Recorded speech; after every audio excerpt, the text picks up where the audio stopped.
Marie-Françoise Maret, Elisabeth Billé-Maz, bonjour. Bonjour. Bienvenue au Buzz Média Orange Le Figaro. Alors Marie-Françoise Maret, vous êtes la présidente de l'Hadopi, cette fameuse haute autorité pour la diffusion des œuvres et la protection des droits sur Internet.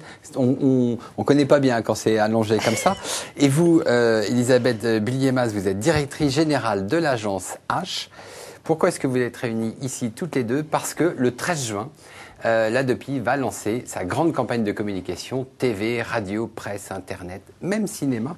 C'est pas marqué ici. Alors, l'Hadopi a été instituée il y a maintenant 18 mois et on ne connaît d'elle finalement que le mauvais côté, c'est-à-dire que l'Hadopi souffre de l'image de gendarme de l'Internet. Or, elle a deux rôles, gendarme d'un côté, répression, mais aussi favoriser le développement des offres légales. Pourquoi est-ce que vous avez attendu autant de temps pour faire voir le beau côté? Mais vous savez que 18 mois, c'est quand même extrêmement court quand il faut construire une haute autorité, et aussi bien sur le plan juridique, administratif, et puis les laboratoires à mettre en place. Tout ça, ça prend énormément de temps. Mais maintenant, il est temps de s'adresser au public. Mais 18 mois, c'était quand même très court. Mais vous souffrez pas de cette image de gendarme? Mais arrêtez, effectivement, de nous coller cette image sur la peau de gendarme. Nous ne sommes pas dans le répressif. Même la réponse graduée, elle est essentiellement pédagogique, car ce que nous cherchons avant tout, c'est sensibiliser, informer, responsabiliser l'usager. Donc vous voyez, on n'est pas des gendarmes, contrairement à ce que vous pensez. Alors, Elisabeth Billé-Maz, c'est difficile de changer d'image, de faire une image positive ? Non, c'est pas difficile, surtout qu'en plus on est dans une actualité où l'Hadopi arrive avec le lancement du label, qui est vraiment un point de repère pour les internautes pour identifier les contenus légaux. Donc on rappelle le label, c'est-à-dire on impose un label sur les sites légaux de téléchargement de musique, de cinéma, de vidéos et autres. Voilà, donc du coup c'est vrai que ça permet vraiment d'arriver à faire exprimer les bénéfices effectivement de ce comportement responsable et de pouvoir développer une campagne qui va expliquer, on va dire, quelle est la mission de l'Hadopi, justement, de ne pas dire c'est un méchant gendarme, mais au contraire de quelqu'un qui défend la création de demain et qui défend les artistes et aussi l'internaute qui, effectivement, sans création, va être lui-même pénalisé. Alors c'est une campagne importante, quel est le budget ? Alors c'est une campagne assez importante puisque l'idée c'est vraiment de toucher le plus grand public. Donc pour ça, il faut utiliser à un moment le plus vieux métier du monde qui va être la publicité.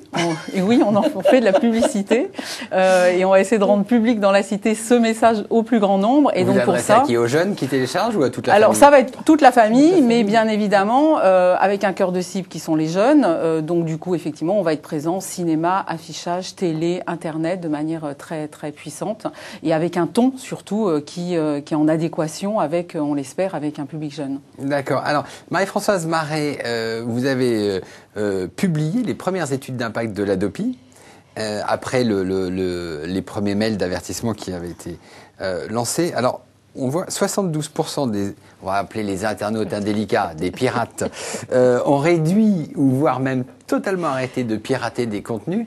Après avoir reçu un premier mail, c'est encourageant ? Mais oui, c'est encourageant. C'est encourageant parce qu'en fait, ils prennent conscience, ils sont responsables de ce qu'ils font. Et en réalité, au départ, je pense qu'ils n'avaient pas conscience des conséquences que pouvait avoir leur acte. C'était quelque chose d'extrêmement répandu et ils n'avaient pas cette sensibilité, me semble-t-il, aux droits d'auteur, aux artistes et la nécessité, effectivement, de protéger la création. Parce qu'en fait, c'est cela. On adore les créateurs. Eh bien, à ce moment-là, essayons d'avoir des usages responsables et surtout légaux. Mais l'Hadopi, ce qu'on appelait la réponse graduée, donc là on commence par envoyer des mails d'avertissement au bout de 2 ou 3. Après, à la fin, on coupe l'accès à Internet. Est-ce que vous êtes déterminé à aller jusqu'au bout de vos responsabilités? En ce qui nous concerne, nous en sommes à la deuxième phase, c'est-à-dire l'envoi des deuxièmes recommandations. Sur la troisième phase, là, nous serons extrêmement prudents. Effectivement, nous n'avons pas pour finalité de renvoyer le maximum de gens devant le tribunal. C'est pas du tout notre but. Et je tiens à dire que même lorsqu'il y a une troisième réitération, il y aura encore un dialogue qui va s'instaurer entre l'usager et l'ADOPI avant que le dossier soit transmis au parquet. Et ce sera en nombre relativement restreint. Et ça sera quand? Ça sera dans quoi? Un an, 18 ça mois? Ça peut être fait dès maintenant, si vous voulez. Mais la présidente de la commission de protection des droits qui détermine cette politique exacte entend le faire le jour où elle aura vraiment le sentiment qu'il est temps de le faire et que elle le fera. Elle peut ne pas le faire. Elle engage encore ce dialogue. Même la réponse graduée, je tiens à le dire, n'est pas aussi répressive qu'on le dit. C'est surtout la responsabilisation. J'insiste beaucoup sur cette action.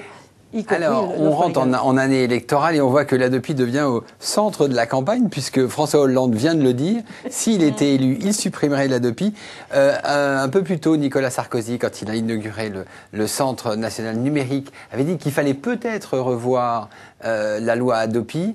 Est-ce que ça devient un enjeu politique? Alors, en ce qui concerne Monsieur le Président Sarkozy, je tiens quand même à vous dire qu'à la suite, effectivement, de son intervention, il a fait un communiqué disant qu'il soutenait l'ADOPI et je m'en suis réjoui. En ce qui concerne la deuxième phase, ici, je suis pour une communication, pour le lancement d'une communication, et je ne suis là que pour ça. Très bien. Il a peut-être qu'il changera d'avis d'ici un an. Alors ça, c'est le boulot des publicitaires.